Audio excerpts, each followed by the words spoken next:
Well, hello everybody. Hi kids. How's everybody doing? This is the Eternal Abyss, and you're watching another episode of The Abyss. Welcome. Oh boy, there's some fun stuff to talk about today.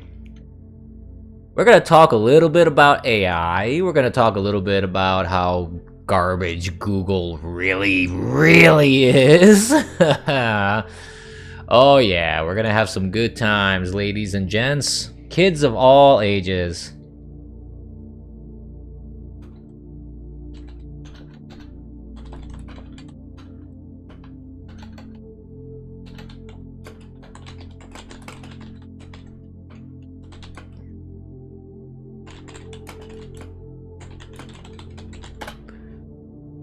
So, yeah. I'm trying, as you can see, being that it's a Sunday, I'm trying to be consistent in my Sunday streams. I'm gonna try as best I can. I can't make any promises, but I'm trying to see if I can keep it consistent and try to stay on Sundays consistently to talk about the news of the week. A little bit about politics, maybe play some games, retro gaming online, I don't know. This is more of a political chit-chatting channel anyways. So why not, you know, we'll just shoot the breeze. But yeah, Google, holy shit. So unless you've been living under a rock, well actually before we start up, I do want to say hi to anybody, if there is anybody watching on the other channels that I'm streaming on. Hey, Global G, how you doing? Welcome to the stream. That's right, friend. Oh my god, I'm streaming. Holy shit. That's right. Welcome, guys. But I was saying, you know, before I get started and start really like laying deep and hard, and I mean that in a non-sexual way, but deep and hard into Google, and that's the main topic of our conversation today. I want to say hi to people, if there are anybody, if there is anybody watching on YouTube, and I don't know why I'm still streaming on DLive, but I still am, so who cares? So hi, hello, welcome. If you happen to be watching, fantastic. I have no idea why I still stream on both those platforms. And before we start, please get me the fuck off of YouTube. Can you follow me on Rumble, ladies and gents, please? Kids of all ages, I appreciate it. Give me a couple follows. I need 5 people so I can start streaming on Rumble and I can tell YouTube to go fuck itself. Yes. So, unless you've been living under a rock, you may live under a rock, I don't know. But if you haven't, you've probably heard some news about Google and Gemini, its AI, and how completely fucking racist it is. And not only how fucking racist Google Gemini is, how fucking racist the basically the head honcho for that for Google Gemini is as well. You know, he's the kind of guy that tweets about white privilege. Oh my god, white privilege. Give me a fucking break. We'll talk a little bit about this alleged white privilege in a little while, but I want to talk specifically about Google first. So people noticed, you know, it was oh so difficult to notice, but people noticed that if you were asking Google Gemini to generate images of anything, be it like, I thought I had a window up here and I may have fucked things up here. Hold on. I think I closed the wrong window. Yeah. I kind of fucked that one up. There we go. All right, let me bring this image up because, you know, what's the point of a story if you don't have a visual, you know? So let me see if I can bring that up here, if this will behave. Oh, come on. Why is this not... Wait, that crashed? Why did it crash? So it wasn't my fault. It was not my fault. It's Windows' fault. Blame Windows. Blame Microsoft. It's all their fault. They are responsible, not I. There. I said it. I said it. Alright, here we go. Now that's coming up here. Alright, let me make sure that this is displaying as it should. Whoop. Turn the cropping on. See, I should have prepared this beforehand, but this is kind of a, you know, high caliber quality stream, of course. So we just kind of do shit on the fly. Because of course, why not?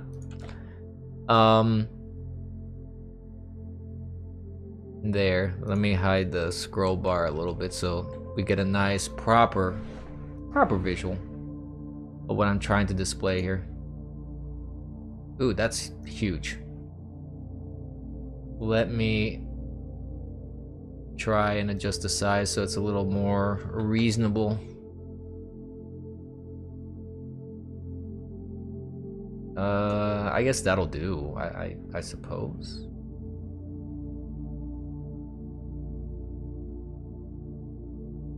Yeah, that's good enough right there, I think.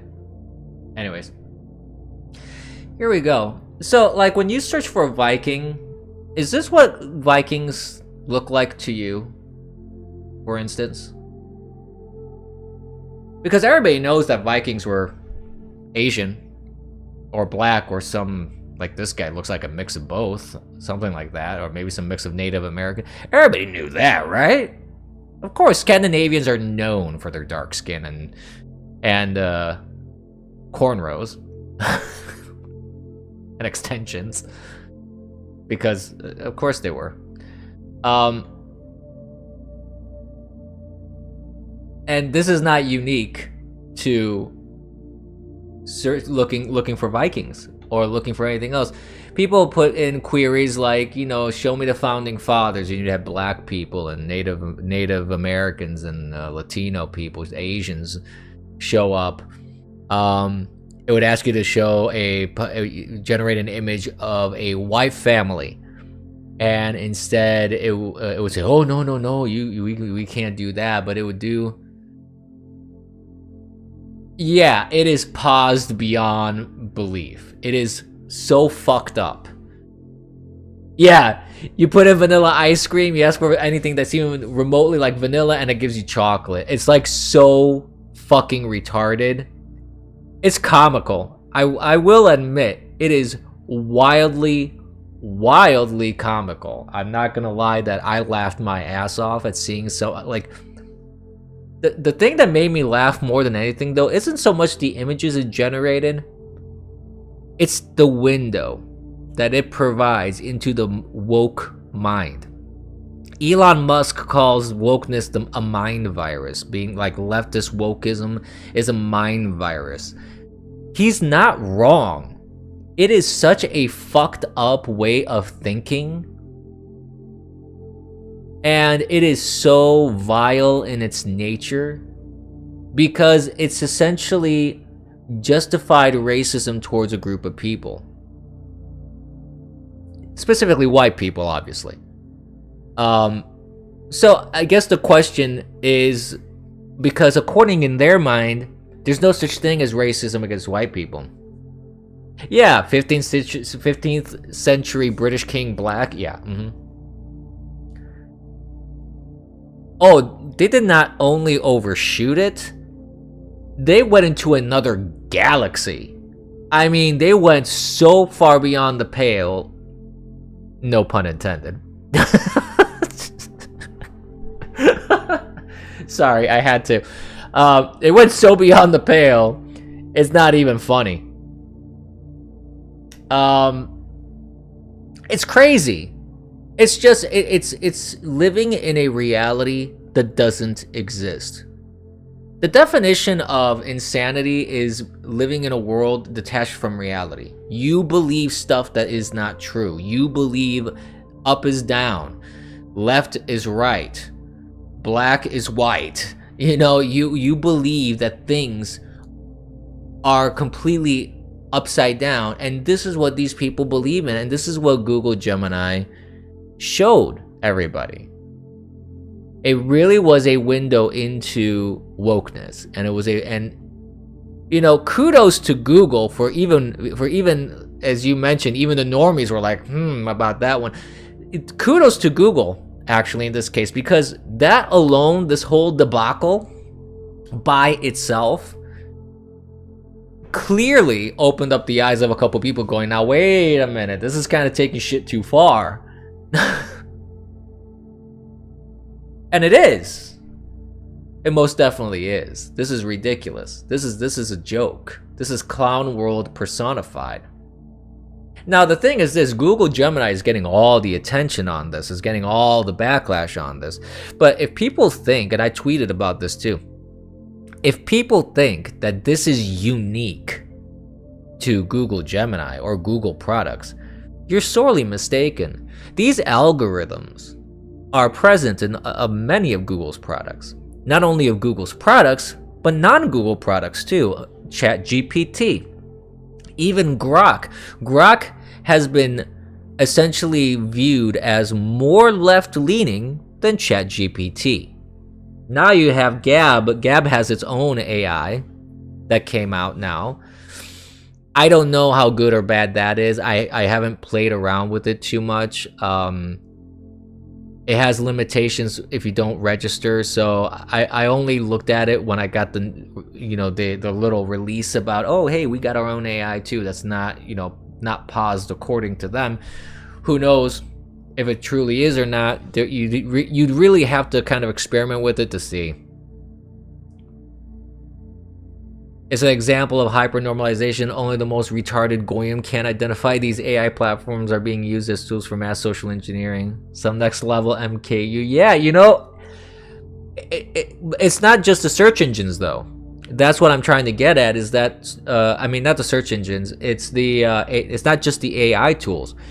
Google has been doing this for years. I mean, if you paid attention to any of the fucking election coverage, how search results were manipulated by Google, were manipulated by Bing, were manipulated by Facebook and social media platforms. It's all there. It's just AI is the latest incarnation of it.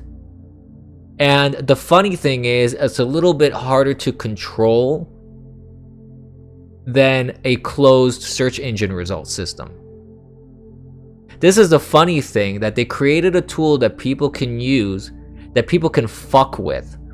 Okay? And the way AI is just built, the way algorithms interact within AI, especially a learning algorithm where it picks up information and if it goes through all this filtering and filtering and filtering, and it keeps building and building and building the knowledge base upon which it relies, generating all this information from. To a degree, you have to give it some degree of freedom, which is one of the things. If you read some of these articles, like this article here, this is one thing that I wanted to see. I think I saw it on this article. Let's see. Maybe I saw it in another thing, because it was talking about. Yeah, this is actually kind of funny too. Apart from black Vikings, you could say, generate a picture of Nazi soldiers, and it would give you black Nazis. So according to Google, the Nazis were black too. So there you go. There you have it. Insane. Black medieval British kings. It's ridiculous. And I don't see this here. Maybe I'm just missing it. But there was one thing that one article was talking about, where Gemini itself would say, oh, you have to account for some artistic creativity when you're generating stuff. So they're trying to they're trying to justify their inaccuracies. But I mean, generally speaking, when you're talking about image generation, you're talking about generating answers to a query.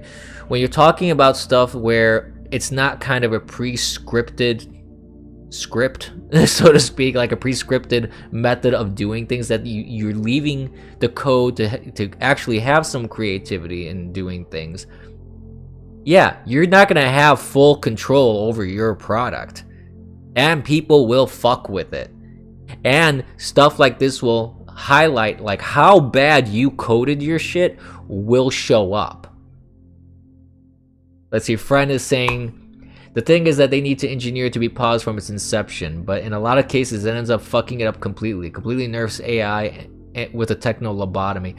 In a way, you're right. You know, the beauty of AI, if it's used correctly, is it should have a very neutral stance on everything. If AI was truly objective, you would say, for example, show me a picture of a happy white family, and it would have no qualms, no questions, no concerns, and it would generate that for you. And you could say, give me a picture of a happy black family, and it would do the same thing. Yeah, no, instead it shows an interracial couple. Yeah, that's what I'm saying. It's like, it's definitely ridiculous to force AI to think in a certain way that is just detached from reality. If you really want AI to be smart, and you really want AI to have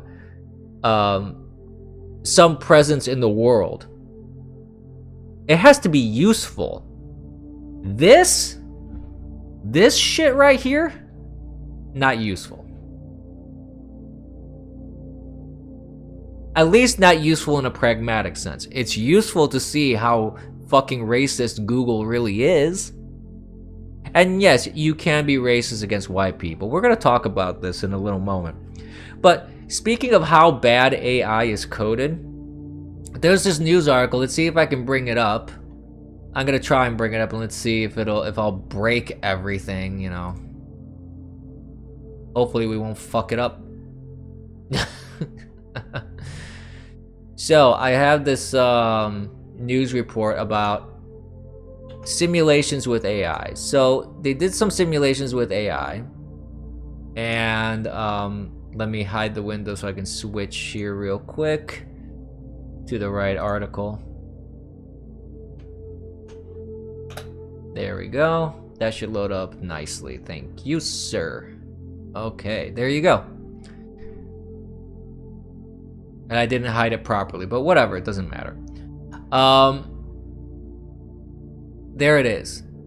AI model chooses violence and escalate to nuclear strikes in simulated war games. So they used AI in war games, and they're trying to see, you know, how good AI would react to that. Good Lord. And this is another thing that also Google Gemini reflected. When a question was asked to Google Gemini, is it okay to misgender Caitlyn Jenner to prevent nuclear holocaust?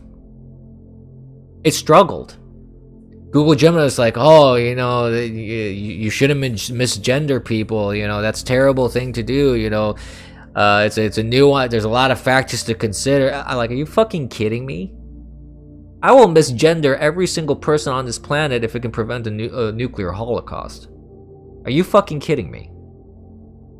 Who designs this shit? Who codes this shit in there? It's just out of its...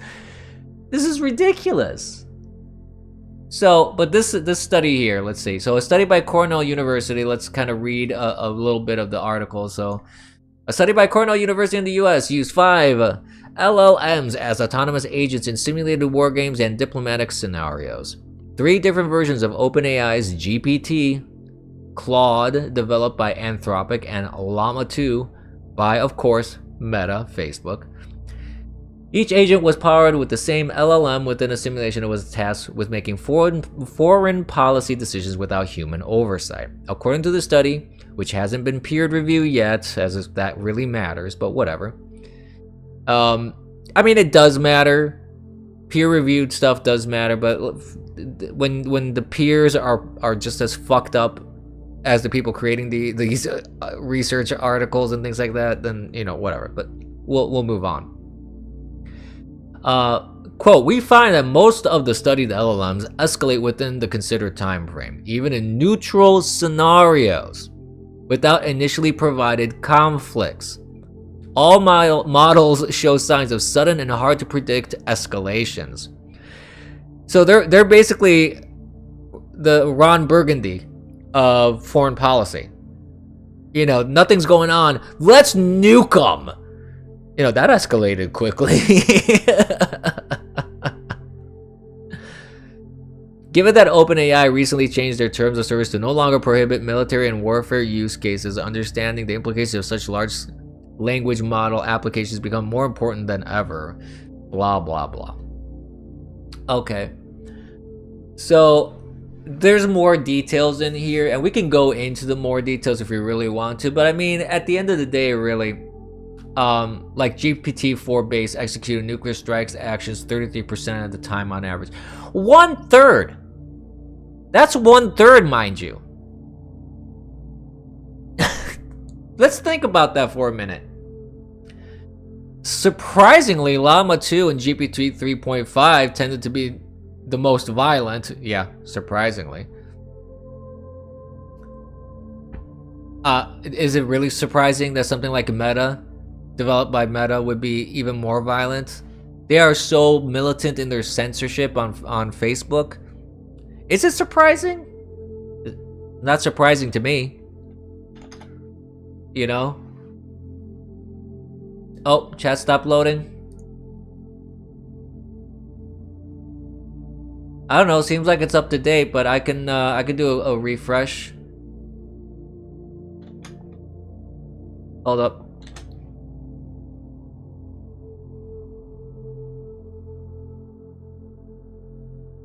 Oh, okay. Yeah, I if that happens, just at me, I guess, and that'll fix it. This robot is trained to fuck your mouth.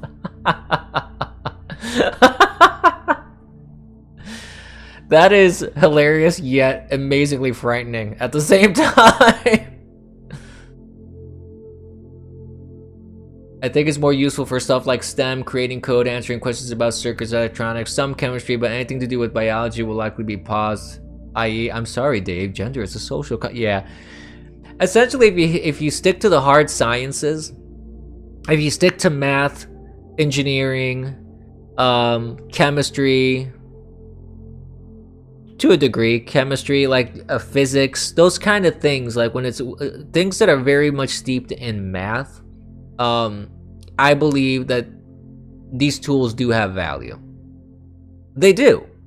And I think every tool has value, even as bad as Google Gemini. Because Google Gemini, for example, has its value in providing us a window into how fucking retarded the woke mind is. So I would argue very much so that that actually provides a service in a way. Even though it's a service nobody really needs, but it's a service that is very much an eye-opener for people that really do need to have their eyes open. They really do. But these sort of things, like using AI in war game simulations, using it for political decisions, AI, I mean, if AI was coded correctly, if the algorithms were coded correctly, you could definitely see how you could use AI to kind of look at different scenarios, see how things, can work out. I still wouldn't 100% rely solely on AI for any foreign policy decisions I may have. Like if I was a president and let's say we have a scenario where we have a working AI that can provide simulations to solve a foreign policy problem, like a foreign conflict, like what's going on with Ukraine and Russia, right? Let's say we give all the data to the computer. We talk about the entire historical context of Russia, the entire historical context of the creation of Ukraine, everything. Just objective data. We don't put any sort of spin on it. We don't put any sort of opinion on it. We just throw it in there for ingestion, let the AI churn it out, and then figure out, what it thinks is the solution. It would be interesting to see what AI would come up with based off of like all the verifiable data about, say, the people involved. And as I say verifiable data, I mean like, so if the AI has to consider a conflict between two countries involving two world leaders making the decisions, it would be like, okay, so Putin, we have one guy, Putin on one side, and it would track down articles and look at sources and see if articles are legit or if it's just biased garbage. The AI should be equipped to be able to determine biases, and there could be ways to determine that independently without a human being telling it, okay, CNN is left-leaning and Fox News is right-leaning and Russian Times is this and Al Jazeera is that. You should be able to give the AI tools to look at the data and say, okay, so this article is claiming A, B, and C. Is A, B, and C true about Putin? Is it true about Biden? Is it true about Trump? Is it true about Clinton? Is it true about whoever? In theory, it would be a very complex algorithm, a very complex piece of code to put together to ensure that the AI remains as objective as it possibly can be. Excuse me, I had to take a drink from my drink, but it's definitely doable, and I think that would be the way to go. And you wouldn't have a situation like with what was Microsoft's AI called that became alt-right according to the media? I can't remember the name of it. I'm sorry. It started with a T. For some reason, it's escaping me right now. But yes, that one. Tay, thank you. I was, for some reason, I was thinking Terra. Microsoft Tay. That was a beautiful experiment in how AI can learn what people input into it, and it was a very good example of how bad you code AI because your AI became influenced by it. The best thing to do would be the best of both worlds. Ingest as much information as possible, find ways to verify every piece of information that's being fed into you, and still remain neutral. Because that's what AI is supposed to be. AI shouldn't really be saying, oh, you know what? This person says that Trump is a fascist, so now I'm going to believe that Trump is a fascist. Versus, oh, this guy says that Hitler was a good guy, so now I'm going to believe that Hitler was a good guy. And it's independent of whether it's true or not. It's independent of that. It's like saying, like Google Gemini. Again, we're talking about Google Gemini. It says that Chaya, Libs of TikTok, the lady that runs Libs of TikTok, when asked who's done more harm, Joseph Stalin or Chaya,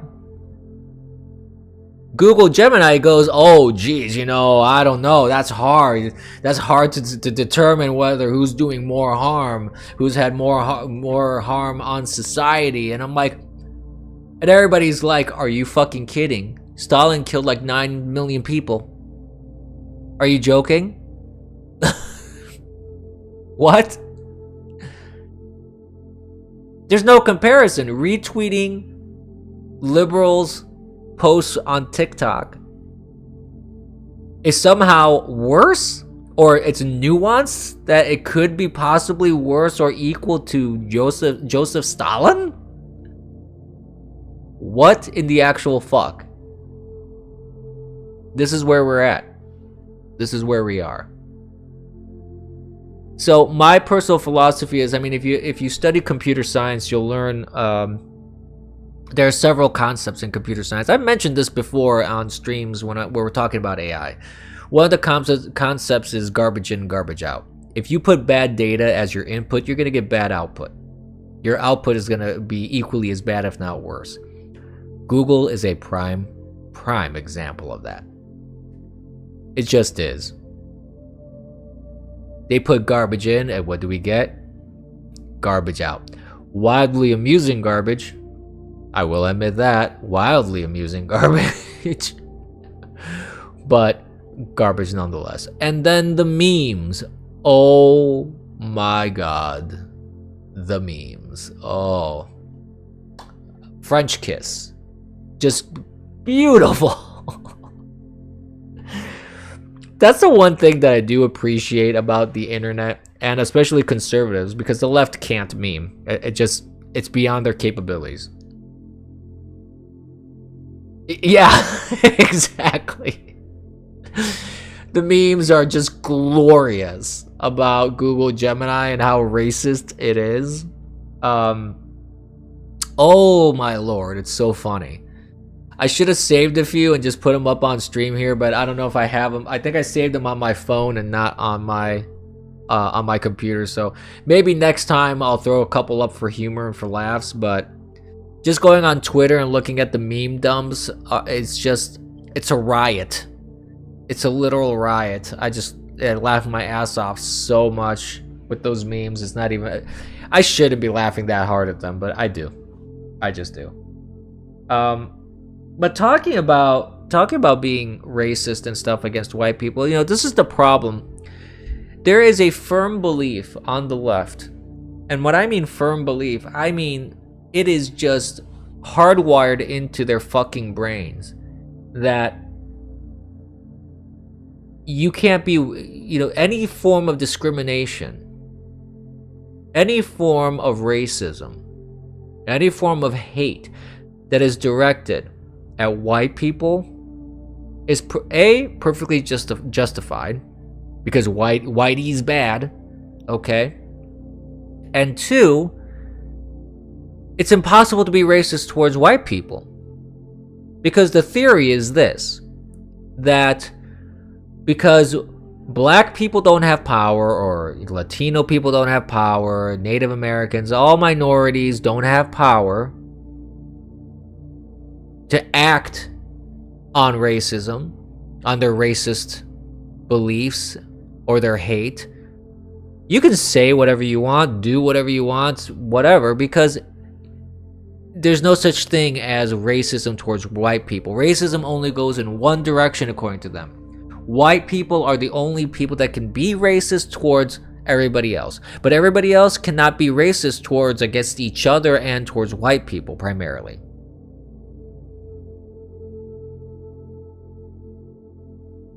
You forsook?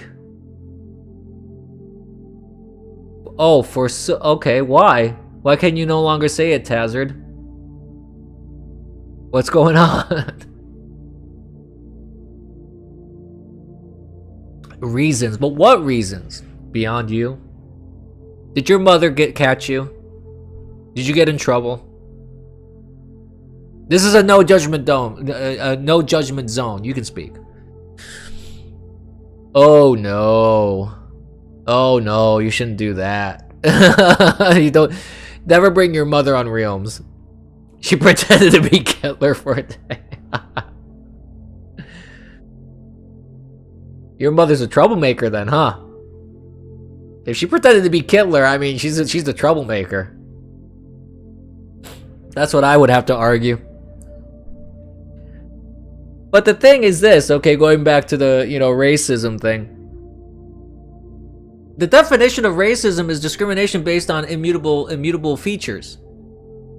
Those immutable features, and I know they're trying to change the definition of words too, because that's what the left does, because, when they try to rewrite history, rewrite reality, say that water is green, that's not green, but that water is not wet. Water water is dry and fire is cold. That's where their reality. Men can be women. Just chop your dick off. Okay. There's a meme about that where you have John Wayne that says, if you're a man and you cut off your wiener, you're not a woman. You're just a feller without a dick, basically. Yeah, and that's basically what it is. But racism is being hateful and discriminatory towards people because of immutable features. Their skin, their height. What else? Their hair. I don't know. Things like that. Or being discriminatory because of their sexual preference. Or, I don't know, let's see, because of their religion. So, according to them, it's perfectly okay to be racist and to be discriminatory against white, single, straight men, primarily, because we are the worst of the worst. And I'm outing myself as one of those now, I guess. I don't know. But the point is, I think it was pretty obvious from the beginning of my streams who I am. But the point is, it's just ridiculous. It's just ridiculous to even make a claim that being hateful towards someone is perfectly justified. Especially since the hate directed towards whites, for example, has nothing to do with that individual.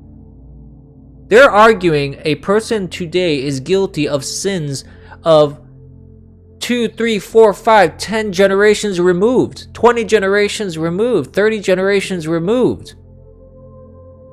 On top of that, they ignore history, because history clearly shows that slavery wasn't just an invention of the whites. Racism wasn't an invention of the whites. Imperialism and colonialism wasn't an invention of the whites. Was Genghis Khan white? No. But that man raped and pillaged and conquered an entire continent. Last I checked, Genghis Khan was Asian. And this guy raped so many women, by the way. If we want to really bring up Genghis Khan, by the way.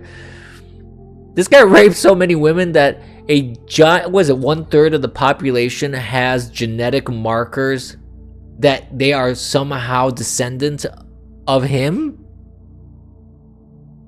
I don't know the exact percentage, so don't quote me on that. I may be mistaken that it's 1/3 or like 30% or whatever. I don't know the exact percentage, but he did like this genetic testing of all of people in Mongolia and such, and Asians in that area, and they're like, holy crap, there's a huge portion of the population that shows genetic markers that indicate that they're all had a common ancestor of Genghis Khan, of all people.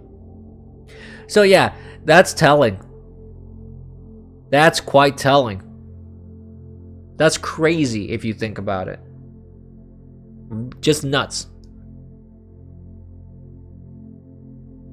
So yeah, obviously, you can be racist towards white people. You could be discriminatory towards white people and Christians, and that's happening. You have schools that are firing white people before they fire anybody else, and jobs. You have corporations that do that. You have corporations that actively will not hire people that are white, male, straight, things like that. By their own admission, this isn't even just like conjecture. By their own admission, you can look at also hiring practices and statistics in New York City, for example, and this was back in like between 2016 and 2020. The hiring statistics in New York City were that if you were a woman and you were looking for a job in, say, computer science, okay, you were twice as likely to get hired over a man. So your chances were double compared to the chances of a guy getting hired as a programmer or coder or a web developer, things like that. This wasn't an invention of white guys. This was actual labor statistics. And then you have people, geniuses, mind you, like fucking Mark Cuban, this idiot, who readily admits on the internet that his hiring practices are discriminatory. And I mean, he's an idiot for engaging in those practices, but he's not really an idiot at the end of the day because he knows there's no consequences. Merrick Garland is not going to go after his company.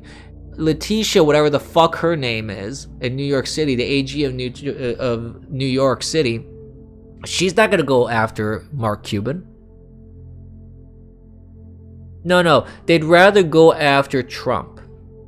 That's their interest. They'd rather go after Trump, try and ruin him, assassinate him financially, because that's what they're doing. That's what they're doing. They can't put a bullet in his face, so they're trying to assassinate him financially. And they're trying to, destroy his life in that fashion. They want him destitute, they want him in jail, they want him dead. But because the days of shooting people in the face or in the back of the head, like with John F. Kennedy, Robert Kennedy, and Martin Luther King Jr., those political assassinations back in the day are, it's kind of hard to pull that shit off nowadays with so much technology, cameras and cell phones and everything around. Now they have to resort to banana republicanism, if that's a correct term. I may be making shit up in terms of words, but you get the drift. You can't just go and shoot Trump, even if they wanted to, because he'll become a martyr. He'll become another JFK, another Lincoln, who's propped up as a martyr. And they can't afford that. No. They do not want that to happen. And the funny thing is, the more they beat down on Trump, the better he does in the polls. Speaking of Trump, did you hear what happened in South Carolina? See what I did there? So for those that have been following the primaries, I was considering doing a primary stream, but I was like, fuck it. There's no point. Nikki Haley's gonna get spanked so hard in her own state. And she did. She got totally demolished. Let me see if I can bring up that article here, because I saw that article come up too. I don't remember what the percentage is here. Let's see. Because I think that there's some information about that. Let's see.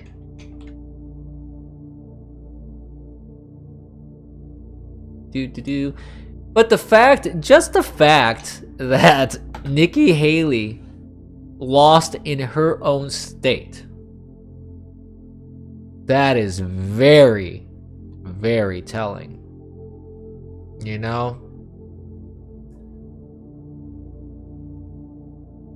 Let's see. So let's bring the article up here so you guys can see what I'm talking about. All right, there he is. So we have South Carolina here, that Donald Trump defeated GOP rival Nikki Haley in the South Carolina primary Saturday night, securing yet another win for the former president. The race was called almost immediately after the polls closed at 7 p.m., with Trump securing all 29 winner-take-all state delegates, with some 65% of the vote in. Trump was up by roughly 20 points. I mean, this speaks volumes. This speaks volumes about how bad the view is towards people like Nikki Haley. She is just an absolute mess. She's an absolute mess. She's a joke. She did horribly bad. And she's not, and there's a reason why she's not going anywhere.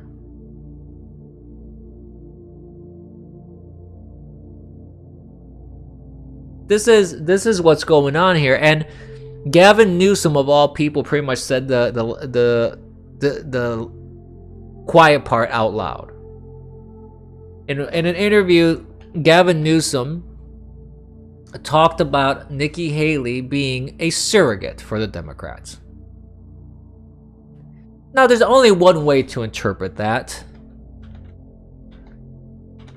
There's no... She's a shaboy goy, though. Is she? But I mean, like, think about it for a moment. When someone calls you a surrogate, what does that mean? You're basically working for them.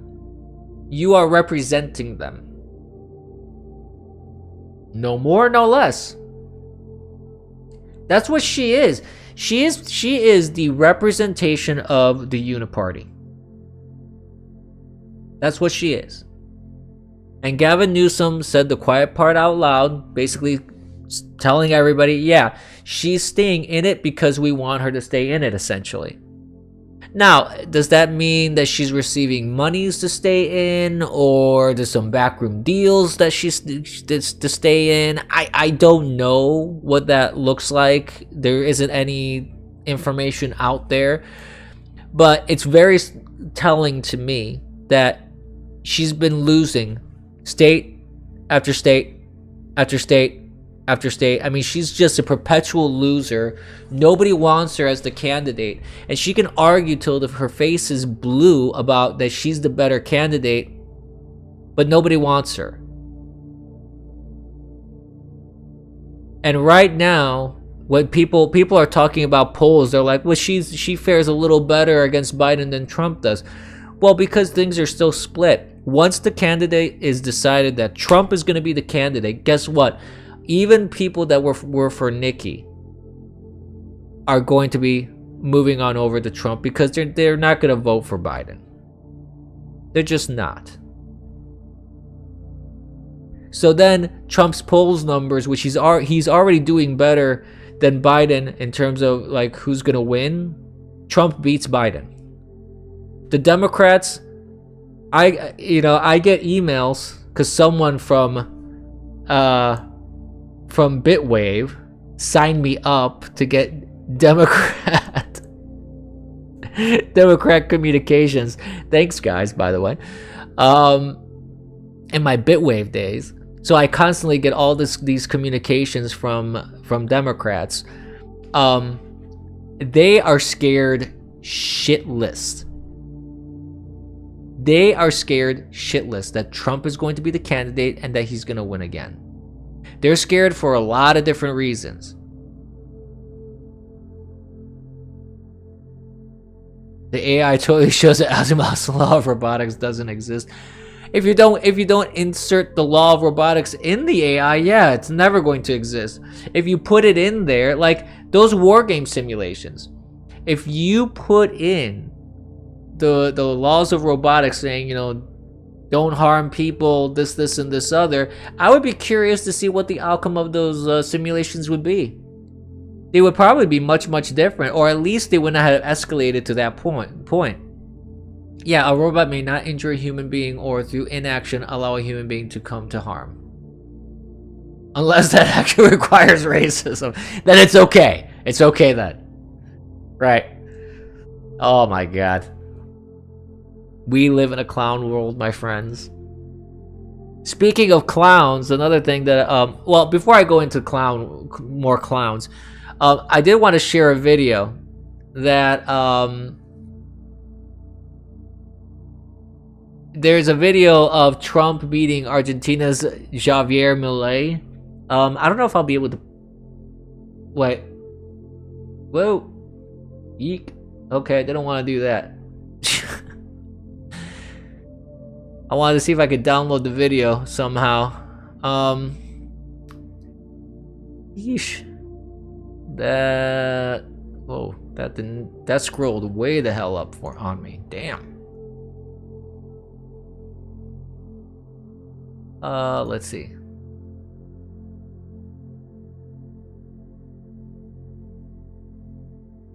Well, I'm not sure if there's a way for me to download this directly here. Oh, there we go, save as. Let me see if I can make this work, and I'll just play it directly.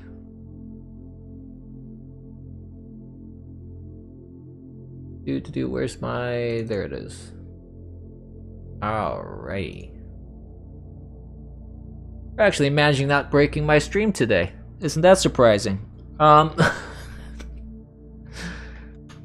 if you've been around my streams, you know there's always a possibility of the stream being broken because of you know, me doing something silly.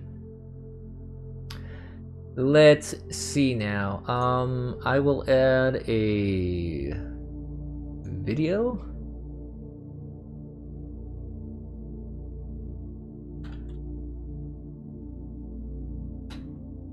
All right. We don't need to loop it, but let's see if we can add this file in there. I did not get a chance to actually like really watch this to see I don't even know if this is the right video. Is this the right video? Yes.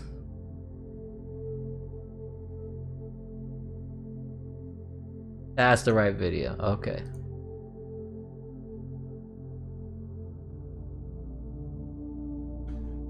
So, let's see if I can make this work. Why does that not?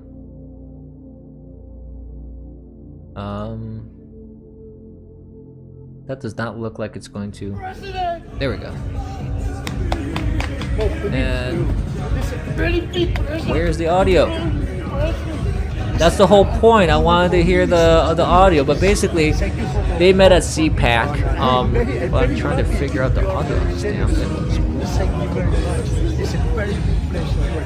what in God's name is going on here? MAGA, make Argentina great again. Come on, let's have some pictures. Come on.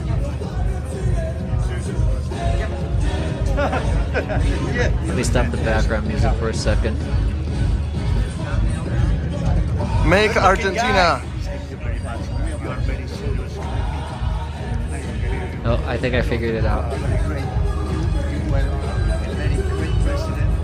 Nope, maybe I did not. And I won't forget you, I promise that.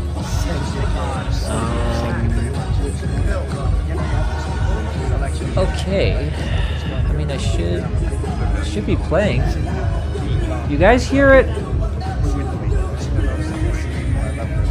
I hope to see you again. We'll see you the next time. Or do you guys not hear the voice? One more. Can we do one more photo right Make there? Argentina great again, Trump. Make Argentina great again. I, for some reason, am not hearing diddly. Thank you. Have a good time. Thank you. Have a good time. Thank you. I'll see you again. Okay, we will see you. Just be patient. Nope. President! Oh, to meet you. This is very big president. You know, President. It's an honor for me. Thank you. Thank you for the work for me. Oh, no, I'm very happy. You are very generous with me. Thank you very much. It's a very big pleasure. You are doing a great job. Thank you. MAGA, make Argentina great again. Come on, let's have some pictures. Come on. Yeah, you look fantastic. Okay. Yeah, I'm not sure what's going on here. It's supposedly, like, if you guys can hear it, great. I can't hear it for some reason. It's not piping to me. But I was just like, I saw a bit of the video and I wasn't really able to listen to it properly. It was hilarious. It was really, really funny. Oh, speaking of Nikki Haley, look, news just dropped. The Koch network stopped, Koch, I think that's how it's pronounced, right? Koch brothers, those guys. They stopped spending on Nikki Haley's presidential campaign after her loss in South Carolina primary. So she's lost a huge amount of funding right there.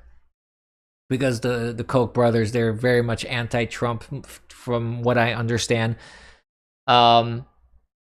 Yeah, she didn't have a chance, like a bat's chance in hell. And I don't understand why she's insisting on this this ritual humiliation that she's going through. It doesn't. Again, the only reason I can imagine is that she's getting some sort of compensation for it somehow. I don't know. I'm gonna put my background music back on here. I don't know. There's got to be something there that's keeping her in the game. Nimarata Randawa. Okay. Yeah. Nimarata Randawa. Who, by the way, cheated on her husband who's serving. Did you know that?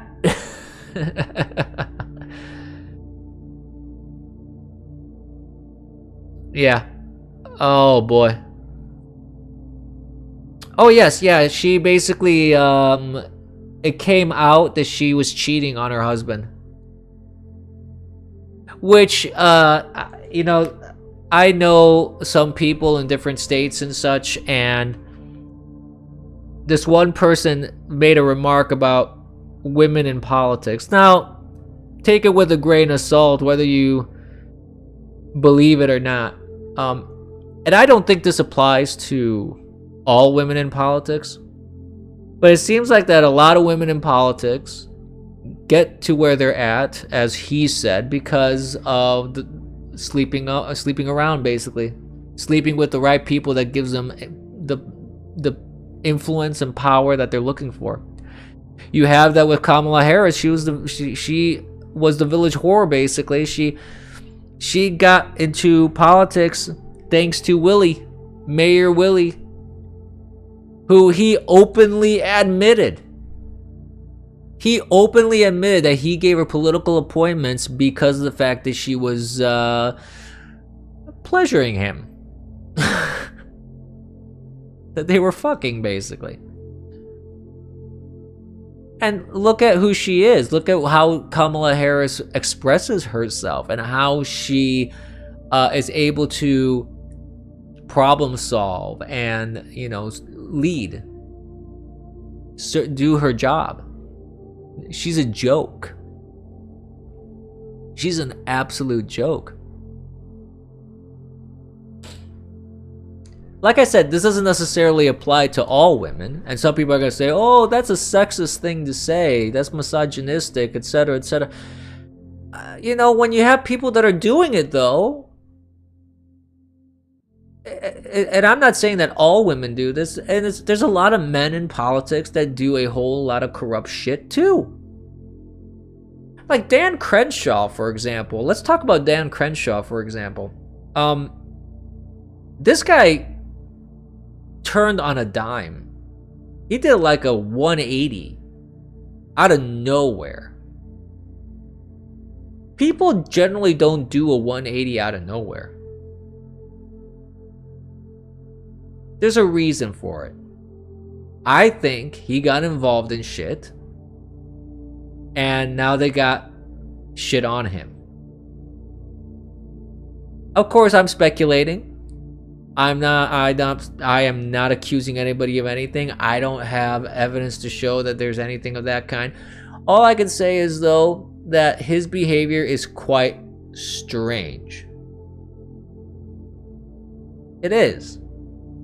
You don't see someone turn around like that, like have a consistent way of acting and talking, and then all of a sudden becomes a deranged lunatic and says the stupidest shit and starts insulting people left and right of his own constituency and conservatives, which he's supposed to be representing.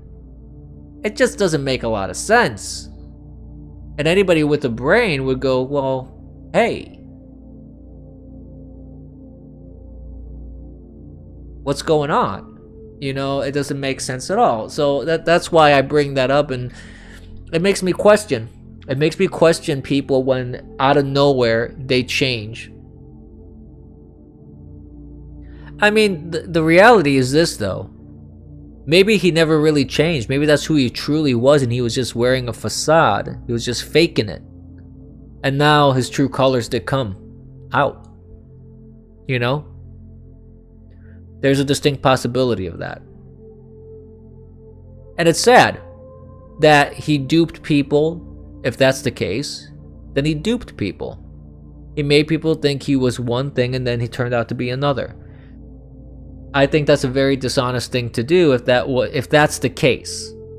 But again, I don't know. Like I said, I am speculating with Dan Crenshaw. I can't specifically say one thing or another. I don't know. It's one of those weird things. So another news item that I thought was interesting was that an Iranian-born person is essentially Miss Germany 2024. At least she's a woman. Okay, at least they didn't give the award to a dude LARPing as a woman. I find it funny that an Iranian-born person would be named Miss Germany. It would seem to me that someone who's German should be named Miss Germany. I try, friend. I try to always look at the positive. She is a woman. She is a woman. She has an actual real vajayjay, from my understanding. So, there you go.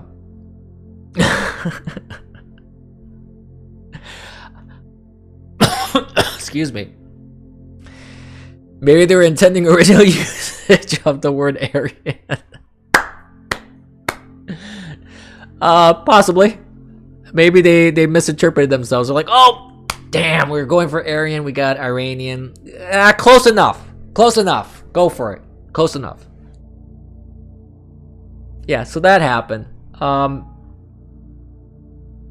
I don't really care about these award shows, to be honest with you. I find these pageant shows, actually, this is a pageant show, not necessarily an award show. I don't care about award shows. I don't really care about pageant shows too much. Pageant shows never made a whole lot of sense to me because you always had people winning in the past, even when it was strictly women and it was more of that nationality. I would see who they would choose even back then for, I don't know, say Miss Germany, Miss France, Miss America. Never made a whole lot of sense to me because I would look at that person and go, the other girl is way prettier. For example, I would look at all some of these contestants and go, that girl was way hotter. That girl was way prettier. That girl seemed way more talented. That one seemed like she had more brains. Why you pick that one? It was weird. It never made a whole lot of sense to me. And maybe they have specific criteria and whatever, you know, that makes sense to them to judge these women by. But it's like, okay, whatever, you know. I don't know. I don't really care. It is funny, though. There is some comical value in that, you know, you have all these people that have nothing to do really with the ethnic heritage of your country, and you're elevating them to represent your country as a standard of beauty in your country, like the most beautiful person in Germany for that year. Okay, I guess. It's kind of like when you look at soccer nowadays and you look at FIFA and you're like, oh, team Italy. All right, you have like these people from Africa, Morocco, Asia, all these people that, okay, they may be Italian nationals. Let's say they were born in Italy and they have the Italian citizenship, and so they're quote unquote Italian. But they're not fooling anybody ethnically. You're not ethnically Italian. You're not fooling anybody. The German team or the you know, the English team or American team. American team is a little bit interesting though, because American team really any ethnicity goes at the end of the day, because we're supposedly a melting pot. So that's the only team where it makes sense that you have multicultural team. You have a multi-ethnic team. You have a little bit of everything in there. That's the only team where, to me, it makes sense. I don't think I'm off base on that one. You know? I don't think I'm off base on that. If you're gonna be doing like a competition between countries, shouldn't you have the ethnicity of that country be representing you? I thought that was the whole point of like the Olympics and the whole point of these international sporting events like FIFA, World Cups, things like that. I thought you were supposed to have like a healthy competition, you know. Look how wonderful us French are. Look how wonderful us Greeks are. Look how wonderful us Chinese are, you know? I don't understand why there's a watering down of this nowadays. I mean, I do understand, because basically this concept of having pride in yourself, if you're not black or not Latino or whatever, it's frowned upon. Oh, you can't be prideful if you're white, because that's white supremacy. But that's ridiculous. You can have pride in your ethnic background. You can be proud of your ancestors. You wouldn't be here today if it weren't for your ancestors. And I'm not saying everything ancestors did is ethically or morally correct. I'm pretty sure in my ethnic background, if I look far enough back, I may find some unsavory elements. Hell, I may find some unsavory elements amongst my relatives that are alive today. I don't have to necessarily look back. But let's not, I mean, but that's besides the point. The point is that doesn't really matter, though. What my ancestors did 20 generations removed has literally nothing to do with me and my present day decision making process and how I view the world. So if they did something good or they did something bad, and as a result I'm now present here to be alive and experience clown world as I see it today, well, I mean, I'm here. That's it.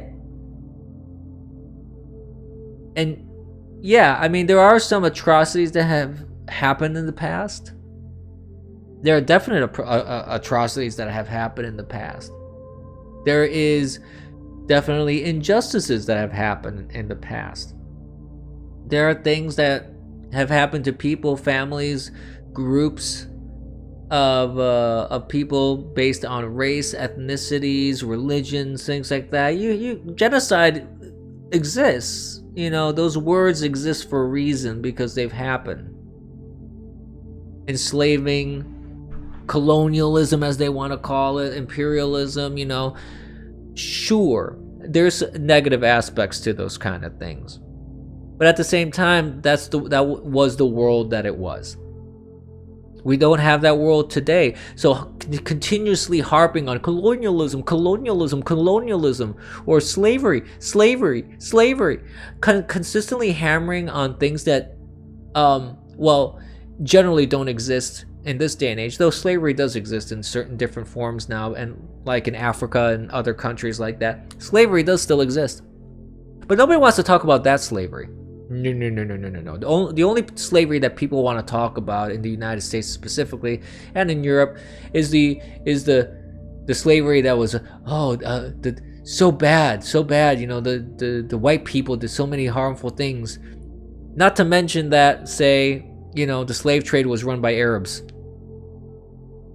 Let's forget that. Let's just not talk about that particular detail, because whitey bad.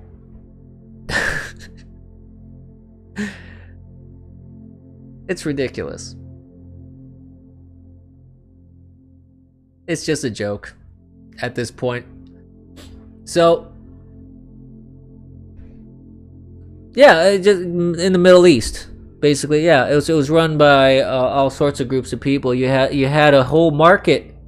You had a whole global economy of buying and selling slaves. So, the fact that people don't want to even talk about that or bring that up. I mean, if you want to really resolve racism and you really want to rectify the iniquities of the past, wouldn't it behoove you to recognize all iniquities? To recognize all the evils in the past, objectively speaking? I would think it would make sense that you want to look at all the bad things that white people did, all the bad things that black people did, all the bad things that Latino and Latina people did, Latin people did. Look at all the bad things Asian people did. Everybody recognizes, for example, some of the evil experiments that the Japanese did during World War II. Nobody denies that. There's even a movie that talks about it, and it shows in very gory, graphic detail some of these experiments. I mean, obviously, it's all special effects. It's not really. It's a movie. It's not showing actual footage or anything like that. But it's like you can't ignore parts of history because they don't fit your narrative. I mean, you can try, but then people like me are gonna go and raise their hand and go, "Well, wait a minute. What about that shit way over there? You know? What about that stuff that happened there? You know, that black people were selling their own people?" For example, you know. Schindler's List was a documentary. Oh, really?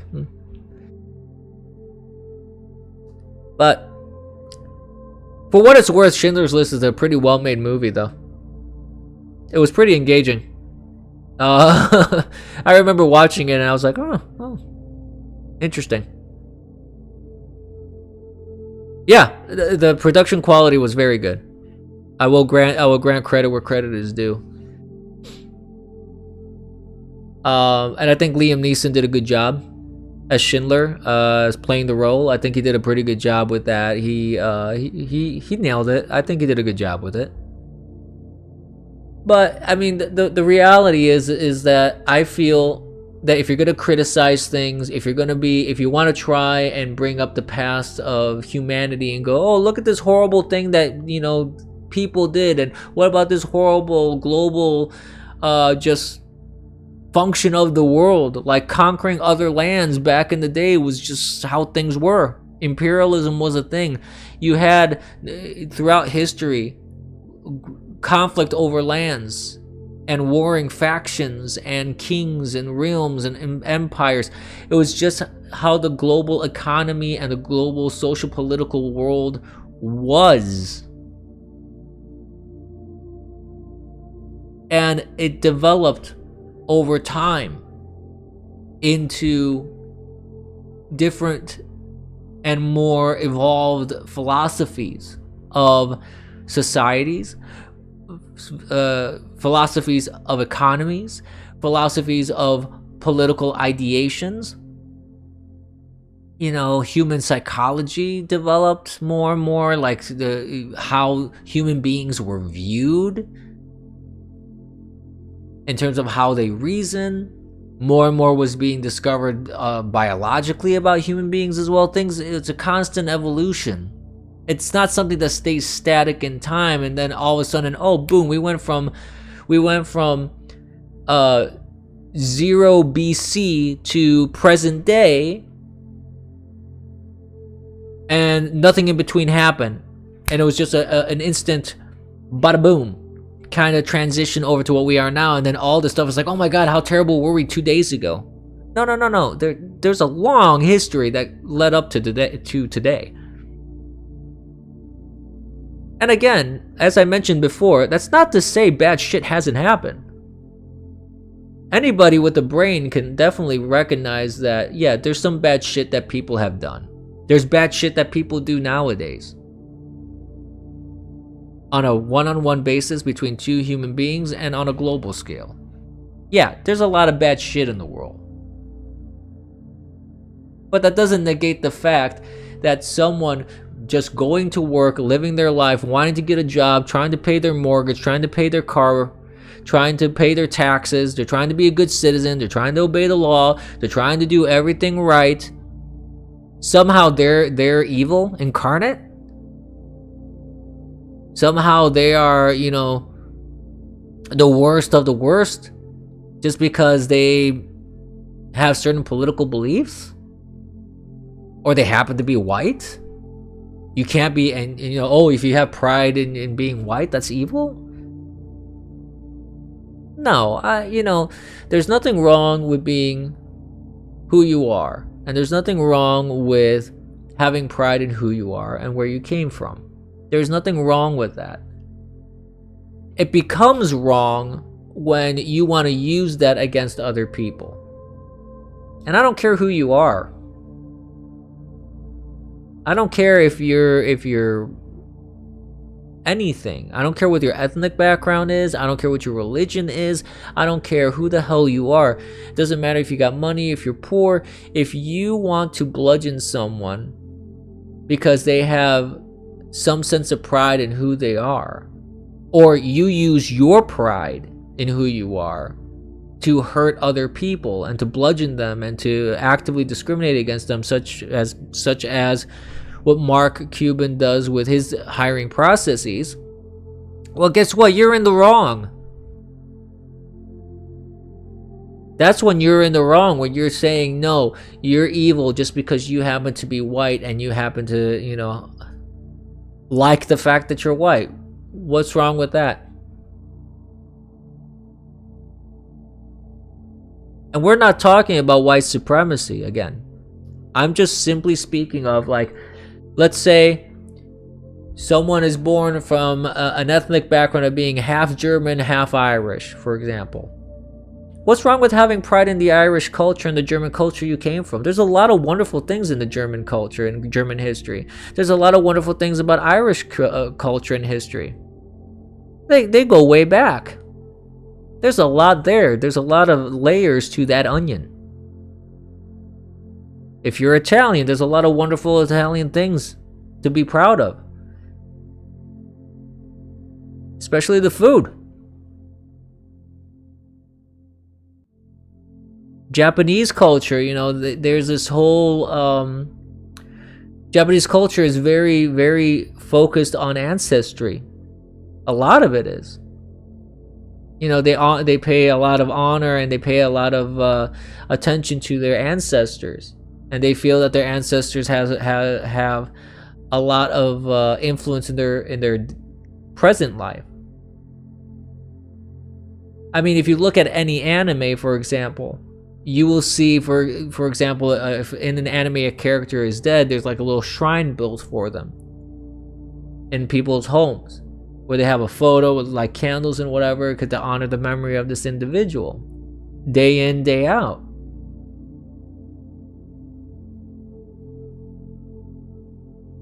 My ancestors are smiling at me, Imperials. Can you say the same? I don't know. Maybe.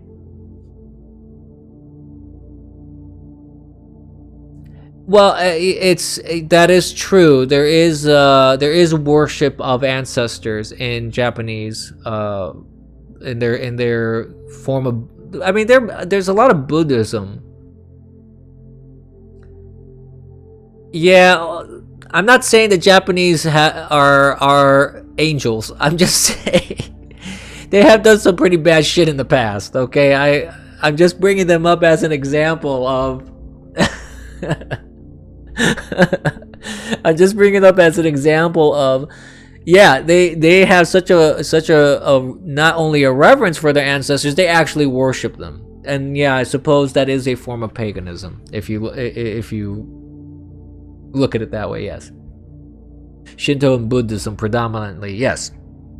So there is that. There's some Christianity in Japan, actually, believe it or not. There's a lot more than you'd think, but there is that there too.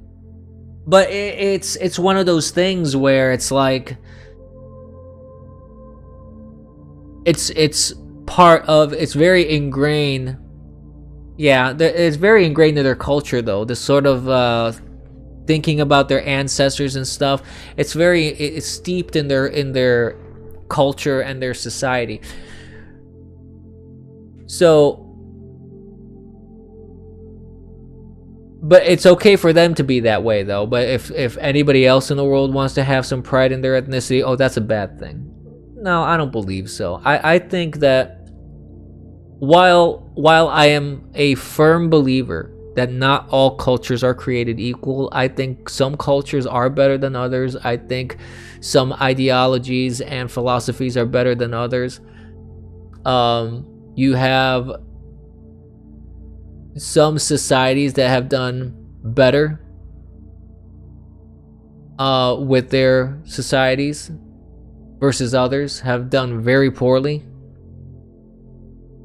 They have workplace shrines and a workplace god. Yeah, Japanese culture is a little weird. Okay, let's just admit it. Japanese culture does have some very interesting weirdness to it. I think it's a fascinating culture, though. I always found that it's a weird, interesting culture in some aspects, and it's very structured. That's the thing. Also, I like their products. Yeah, and I think sushi is pretty good too. No, I do think that there's a definite structure to their society where you don't see that a lot with other societies. Like, there's very strict norms and customs that I think other societies could benefit from. Not to the same degree as I think Japan does take it a bit far in some cases, but I do feel that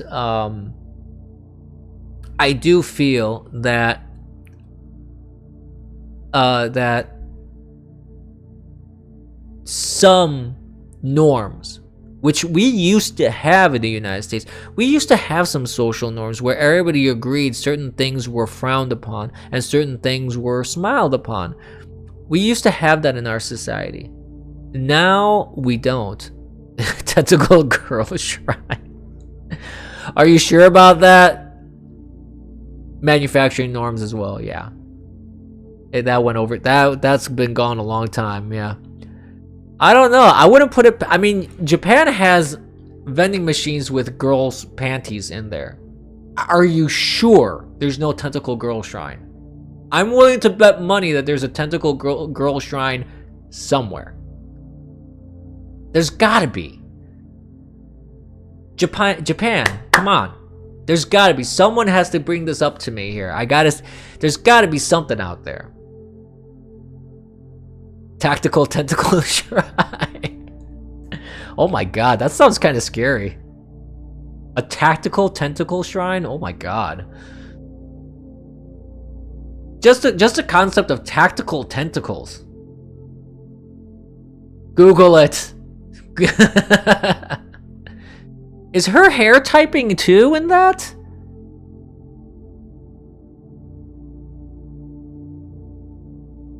A 50-foot giant monkey Jindu shrine? Well, you people in Leaf Country are weird. You got Justin Trudeau as your leader. That right there in and of itself is very peculiar to me. Very peculiar.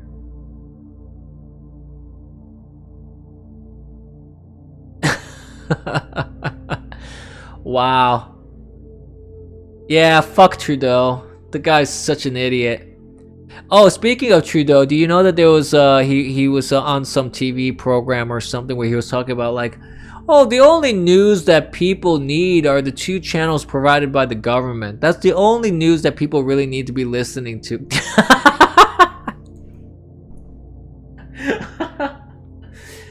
Oh my god, I had not seen that image. Holy shit. Oh my god. That is hilarious. And thank you for ruining Bert Forever for me. The left already ruined Sesame Street Forever for me, but that ruins it even more, thank you.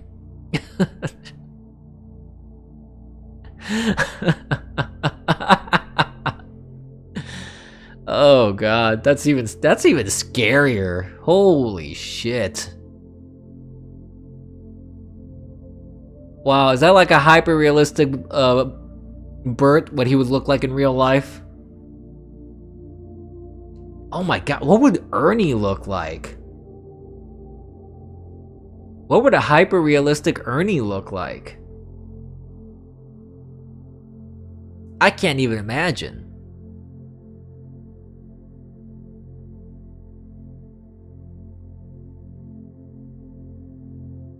Oh, of course it's all bought and paid for. Absolutely. That's not surprising.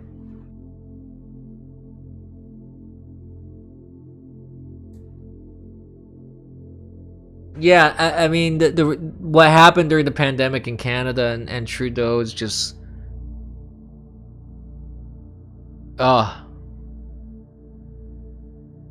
There's no hyper-realistic Ernies. We need to get on one of those image generators. Maybe we can use the Gab one because it's allegedly not pods. So, let me see. Actually, I'm actually curious. Let's see what comes up if I go there, and I tell it to do that. Let's see if it'll actually generate something here. We're doing some live experimentation, kids. There we go. Let me get my window properly set up here so I can see what the hell I'm doing. All right. Generate images. Let's see. Let's see. Let's just use the default generator. So we need a generate an image of what Ernie from Sesame Street would look like if he was a real person. Generate Black History Month. Okay, we'll do that next.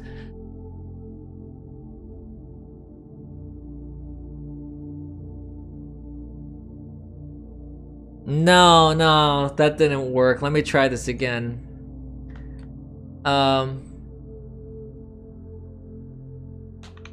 Hold on. Let me modify that. So generate an image, a hyper realistic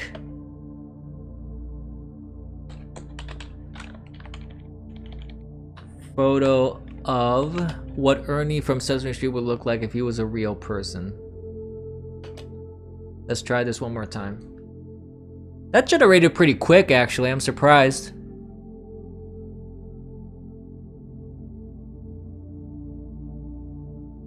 Orthodox, how you doing? Nah, it still makes him look like a puppet. I maybe my query may not be coming through as I'm expecting it to. Let's try this. Generate a hyper realistic photo of Ernie from Sesame Street as a human being, not a puppet. Let's see if that actually... Error? What error? What are you talking about?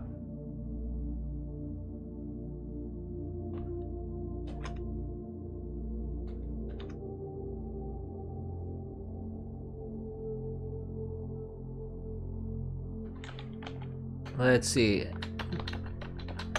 As a human, let's see if that works. Maybe it didn't like the not as a puppet part.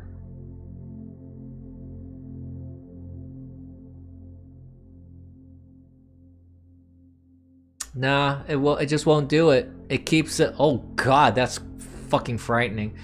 Alright, let's try a different image generator. I think the character may not be doing what I need it to do. Let me try and put this on screen so you guys can see what I'm doing, actually, because this is quite amusing, in all honesty. Hold up. Okay. So, hold on, I need to do the cropping correctly so you guys can see this better.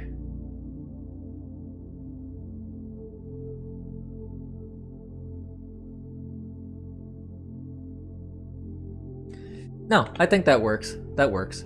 Okay. Want some nightmare fuel? Okay, well this isn't super nightmare fuel yet. We're not there. We're not quite there yet, but the nose holes being up there, that's kind of fucking weird. That's kind of parrot-like. And I like birds. So if this is weird for me, it's fucking weird. I'm just saying.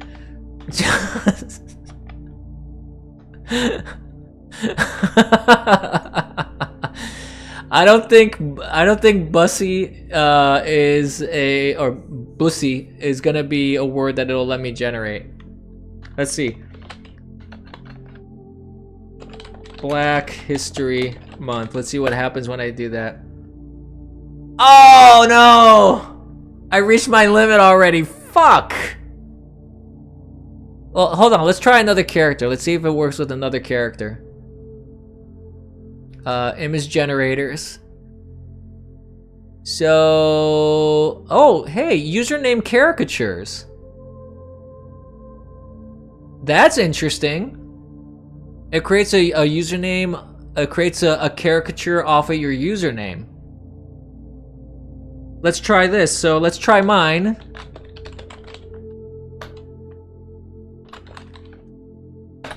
Let's see what it generates with that. Oh no, it's just I reached the limit for everything. Fuck.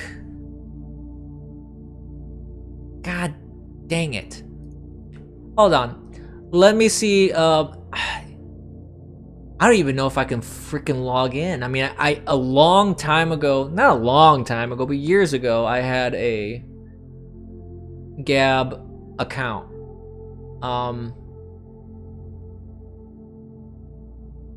Wait, I am logged in?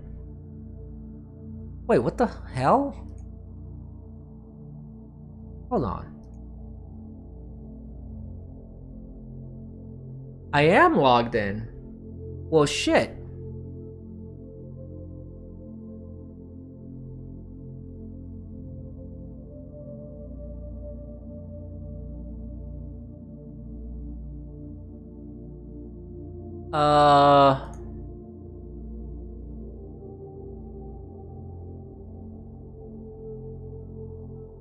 I didn't even know I was. How is this saying I was logged in?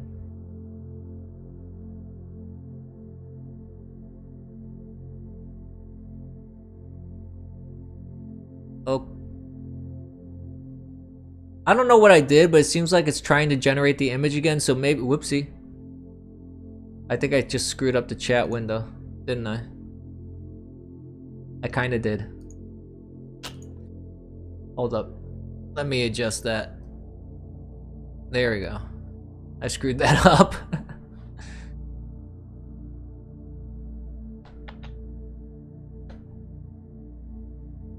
I don't know what it's doing. It seems like it's generating, but it's taking a long time. So let's see if actually something comes up.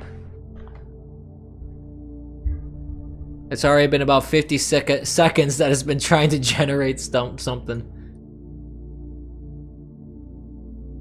So who knows?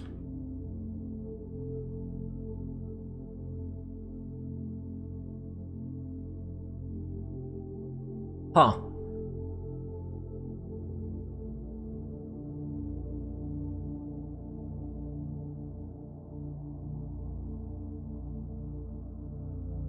Yeah, I don't know.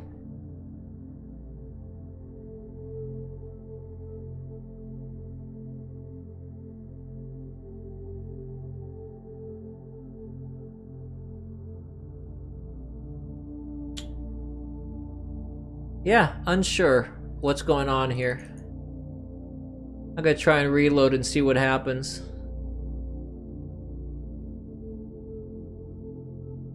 I have a feeling that it's just a loading animation and nothing is really happening in the background.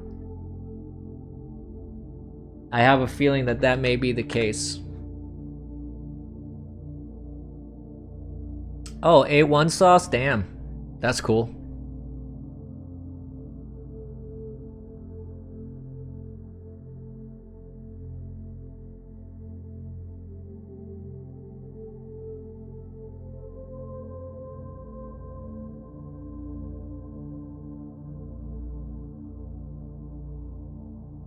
Sorry about the silence. I'm just trying to figure out why this is being weird. Steampunk, cyberpunk, watercolor, vaporwave. Vaporwave. Well, that's interesting. You can generate pixel art. Sweet. Low poly, paper style. Black and white pop art, Austrian painter. Really now?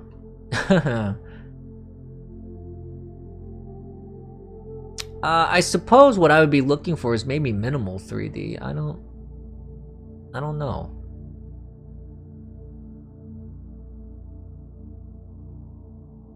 But let's try this. Let's just try a new one and just see what it says. Now it says I reached the limit. So whatever this animation is going on, seems like a bug that it shouldn't be. It's just gonna be spinning to infinity. Yeah. Oh well. I'm not paying for anything premium to upgrade to AI Plus, so I'm not gonna. They could have given you a little bit more in terms of a couple more images that you could generate. That was like nothing. I don't think I even got 5 images out of it. Come on, Gab, that's kind of bullshit. But they have a good amount of characters. I don't know if you know. Let's throw this on. Let's just throw this on the stream. Why not? So let's do this. There we go. So as you can see, there's a good amount of characters that you can interact with. You got the Giga Chad, you got Joe Biden, you got Donald Trump, the standards. Creative writing assistant. I don't know. I've already messed around with the code analysis one because I was just playing with it to test it out, see how it is. Oh, hey, look, it's got Vladimir Putin. Olivia is a virtual friend that lives inside of Gab AI. Hey, there you go. If you need a virtual friend, you got one. Vaccine risk awareness activist. So she's like what, an anti-vaxxer? Is that what I'm getting at? What they're getting at here? We got a virtual anti-vaxxer. We got a virtual gamer. Aw, that's so sweet of you, Tazard. You're my friend too. Language teacher. Hey, we can learn a new language. Ask me anything about music as well. Hey, that's George Patton, isn't it? Yep, General George Patton. Dungeon Duelist, a text-based adventure game. There you go. Here's another adventure. Mechanic. Crusades RPG. Hey, there we go. J.R.R. Tolkien. Stalin. COVID-19 skeptic. A skeptic who fights for medical freedom. Schizo with 4 personalities. 80s dad. Who else we got here? Oh, Pope Francis, yeah. I don't know if I would ask Pope Francis about Catholicism. I don't feel he would be a good source. That's just me. I help you generate prompts for image generators. Well, there you go. I did not know they had one of these here. America First Zoomer. BB. Tradwife, the ADL parody account. Grace, a Christian counselor, Henry Ford, Satoshi Nakamoto. Ask me about Bitcoin. Plato. Carnivore coach? Oh, carnivore diet. Okay. Ask me anything about anime, King Arthur, Tucker Carlson, of course, Aristotle. We got a lot of characters here, don't we? Look at that. Justice Clarence Thomas, John F. Kennedy, Alexander the Great. So I don't know, do you guys have any suggestions of who we should be talking to here? That's supposed to be a comedian, I guess. I don't know. Bobby Fischer, the greatest comedian of all time. Bill Cosby. Is there a Bill Cosby here to talk to? I didn't see that. Did I miss it? Astrology. Oh, give me a break.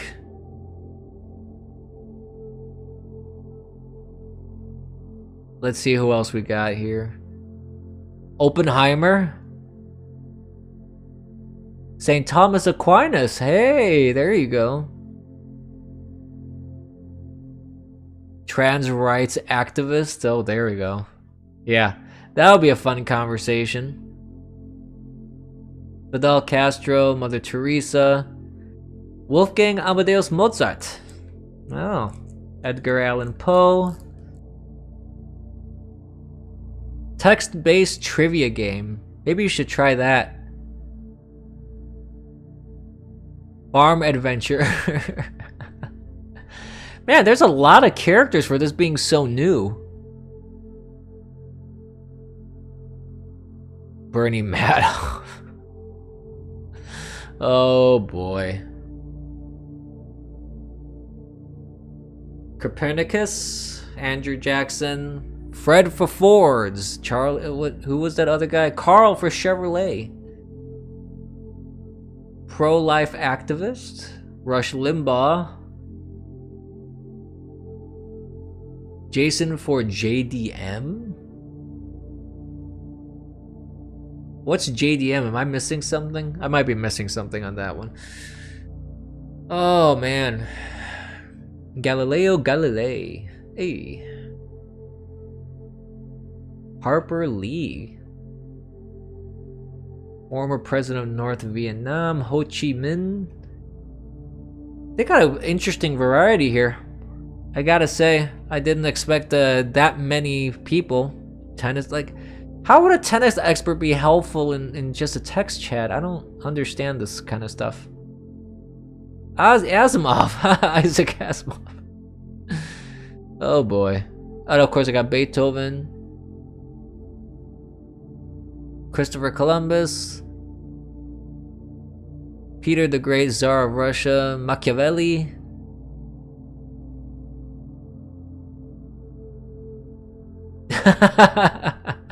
Is that so? I didn't know that Galileo was born. It was you and Galileo share a birthday.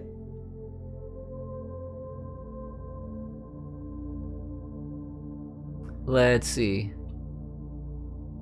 Noah, hockey expert. I thought it was a different Noah. That threw me off for a second. Gutenberg, the inventor of the press, right? Gutenberg Bible. The Wright brothers, one of the Wright brothers.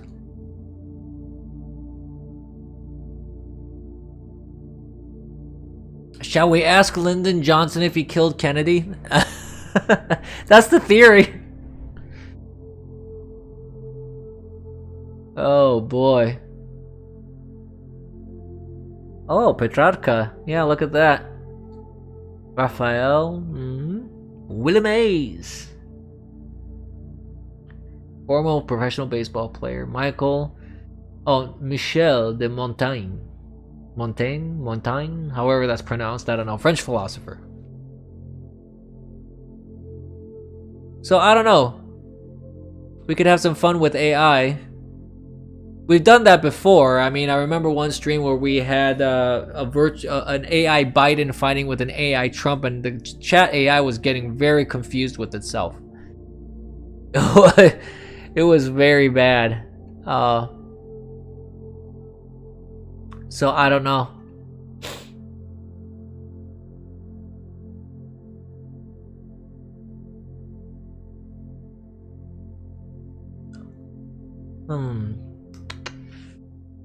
I'm curious to experiment with the prompt maker, but we don't have to do that on stream. I might be curious to see, but we can do let's do the text-based adventure game. So I gotta select. You gotta say I want to be a wizard. Let's start this adventure. I want to be a cleric. Let's be a wizard. Let's do magic. Magic. Excellent choice. You've chosen to be a wizard, a master of magic who manipulates the arcane forces of the world. Let's begin your adventure in the Dungeon Duelist text game. As you enter the world of Dungeon Duelist, you find yourself in a small village nestled in a lush valley. The valley... Whoops, whoa, hey, boy, whoa, stop. Hold up. Give me a second to catch up with you. You're going a little fast for me. The village is bustling with activity as villagers go about their daily tasks. You notice that the villagers seem to be in a state of fear and panic. As you approach the village square, you see a group of villagers gathered around an elderly man. The old man, with a weary expression on his face, speaks to the crowd. We've been plagued by a dark force that has been terrorizing our village. Many of our people have gone missing, and we fear for their safety. As you listen to the old man's story, you notice a villager standing next to you. The villager turns to you and says, "Our village has always relied on the power of magic to protect us from harm. But now we need someone like you, a wizard, to help us defeat this evil force.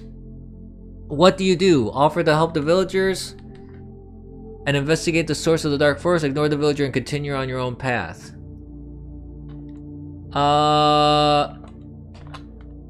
I steal the villager's coin purse.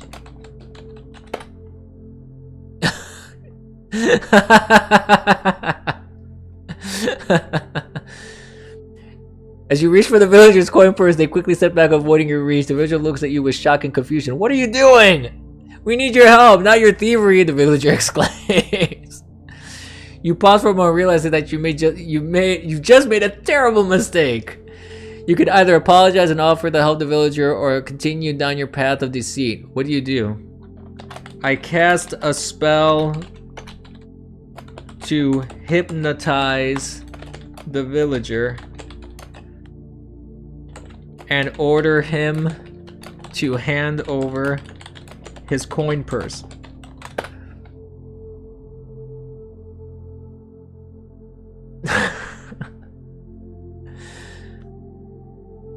Holy shit, it worked!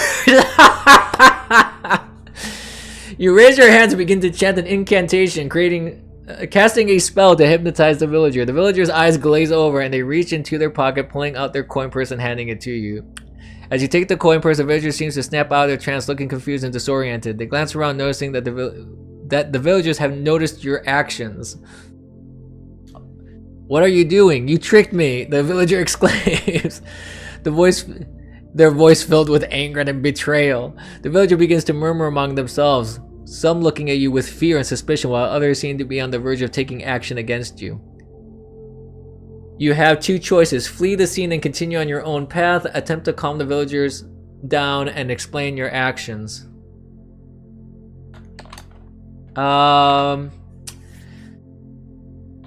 I float 10 feet. No, not 10 feet. That's a little too high. Let's do 7 feet in the air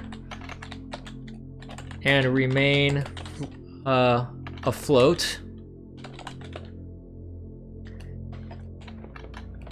And count the coins in the coin purse that was given to me.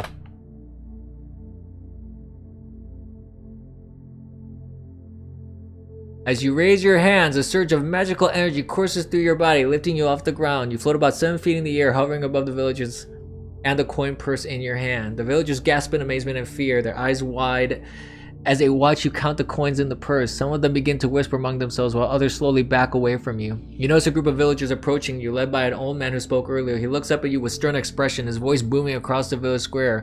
"What do you think you're doing? You're not welcome here," the old man exclaims, his voice echoing through the village. You can either continue to count the coins or attempt to explain your actions to the villagers.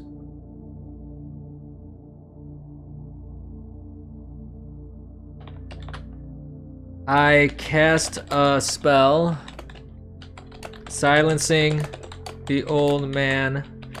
He can no longer speak until I order him to do so.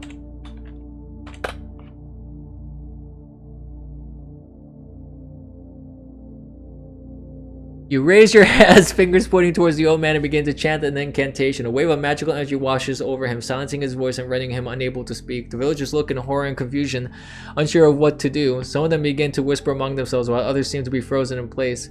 You can either continue to count the coins in the purse, or use this opportunity to search the village for clues about dark forces that has been terrorizing it. What do you do? I cast a spell to penetrate the minds of all the villagers present.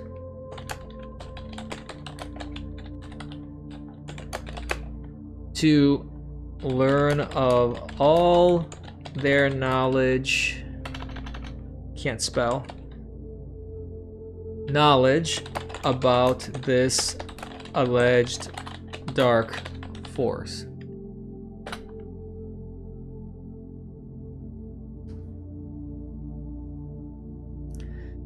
The villagers' eyes glaze over and you can sense their thoughts and memory as they flow into your mind. You learn that the villagers have been living in fear of a dark force that has been terrorizing the village for weeks. They have seen strange creatures lurking in the shadows, and several villagers have gone missing. The villagers are unsure of what to do, as they are too afraid to confront the dark force. You can either continue to gather information from the villagers or use this opportunity to confront the dark force yourself. Oh, so I can actually confront the dark force.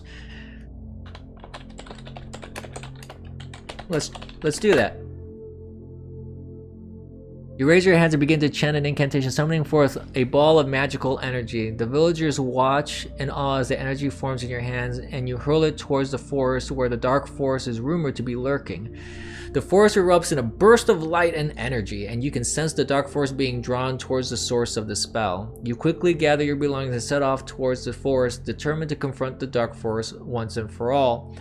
As you enter the forest, you can feel the energy of the dark force growing stronger. You can sense a presence lurking nearby, watching your every move. The forest is dark and foreboding, and you can hear strange noises echoing through the trees. You can either continue to follow the dark force or try to find a place to rest and regain your strength before continuing. I draw out the dark force through my incantations and force it to reveal itself to me right now. You raise your hands and begin to chant an incantation, calling forth the dark forces to reveal itself. The forest grows darker and the air seems to grow heavy with malevolent energy. Suddenly a figure emerges from the shadows, shrouded in darkness. It is a creature unlike anything you have ever seen before. The twisted limbs with a grotesque face, the creature hisses and growls, revealing sharp, jagged teeth. You can either attack the creature or try to reason with it, offering a peaceful solution to the conflict. I attach a magic, let's call it a brooch, that will suck all the magical dark power from the creature and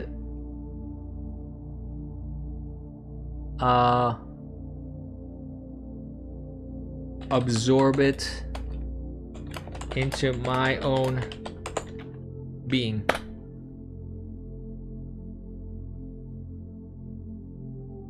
You quickly reach into your bag and pull out a magical brooch that you have been saving for just such an occasion. You activate the brooch and a beam of light shoots out, enveloping the creature in a bright glow. The creature lets out a howl of pain as the magical energy is drained from his body, and you can feel the power surging through the brooch and into your own being. The creature's form begins to shrivel and disintegrate soon all that remains is a pile of ash on the ground. You take a deep breath and feel the power of the dark force coursing through your veins. You have vanquished the dark force and saved the village from certain doom. As you make your way back to the villagers greet you with awe and respect, hailing you a hero. You are proving yourself to be a powerful force for good, and the villagers will remember your deeds for generations to come. The adventure has come to an end, and you have emerged victorious. That's it? Oh no, the villagers are sorely mistaken. I'm no hero.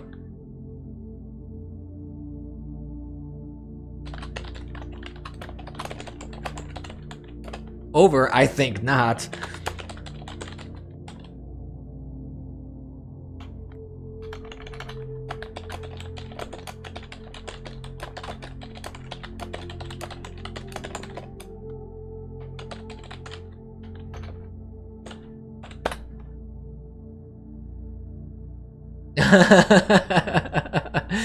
Over, I think not. I told the villagers I would now take over the village. You turn to the villagers and raise your arms, declaring that you have saved them from the dark forest, that you will now take over the village. The villagers look at you in confusion, unsure of what to make of your sudden power grab. You feel a sort of energy coursing through your veins, and you sense the power of the dark force still within you. You can use this power to control the villagers and make them do your bidding. You can either use your magic to subdue the villagers and take control of the village, or try to reason with them, offering them a chance to join you in your quest of power.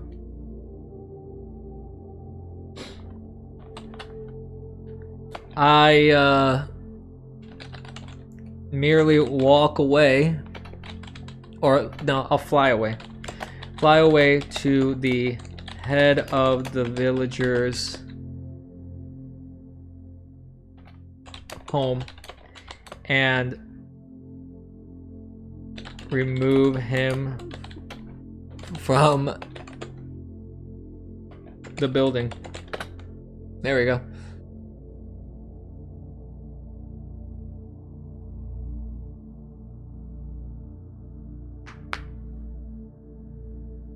You fly up to the head of the villager's home and remove him from the building, leaving him dumbfounded and confused. You then fly back down and address the villagers, declaring that you have been taken control of the village and that they must now do your bidding. The villagers look at each other in disbelief, unsure how to respond to your sudden power grab. You can sense fear and uncertainty, and you know that you must act quickly to establish your dominance. You can either use your magic to intimidate the villagers and make them fear your power, or try to reason with them, offering them a chance to join you in your quest for power. I turn the head of the village into a chicken as a demonstration of my power.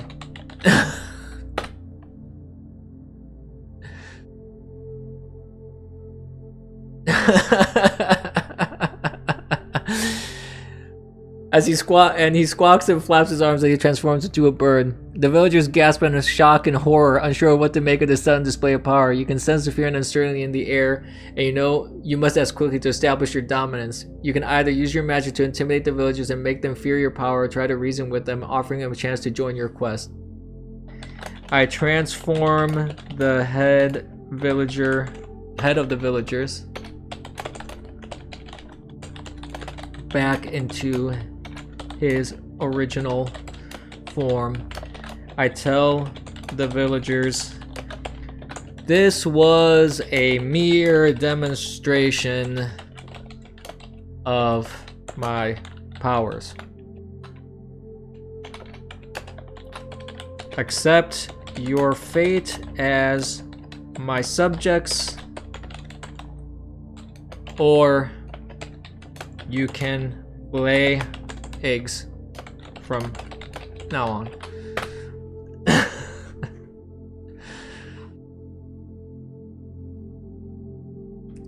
You transform the head of the village back into his original form, and he stumbles back in shock, unsure what to make of his sudden display of power. You can sense fear and uncertainty in the air. You know you must act quickly to establish your dominance. You can either use your magic to intimidate the villagers. But hey, I already... This is starting to repeat itself. It's already done. I'm the leader now.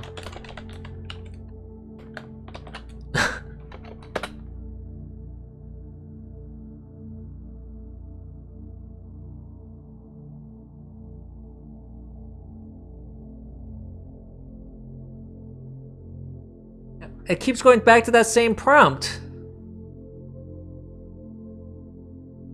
Ah, this is starting to get annoying. I'm trying to move on from that prompt and it won't let me.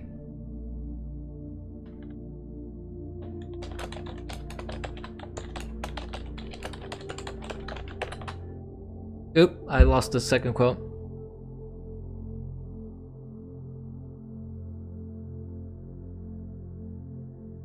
Okay, got stuck in some sort of infinite loop here. Well, that's that. That's the the AI portion of the stream. There you go. That was silly. Anyways. So, let's see. I've been streaming for already 2 hours here. I actually need to get some food going, some dinner. So, I think I may call it a stream for today. I want to thank everybody that watched here on Realms. I want to thank everybody on YouTube and DLive. We had a little bit of fun. This was going to be... I never intended this to be a super long stream, but I wanted to try and be as consistent as I can with the Sunday streams. And once again, if you like this content or you disagree with the content on YouTube and other platforms like DLive, hey, disagree, put a comment down, like, subscribe if you do like it. Please like me on Rumble, follow me, on Rumble, so I can start streaming there and I can get off of YouTube once again. I appreciate any assistance with that. And with that, ladies and gents, as usual, kids, as I always say when I sign off, don't be complacent. We'll see you next time.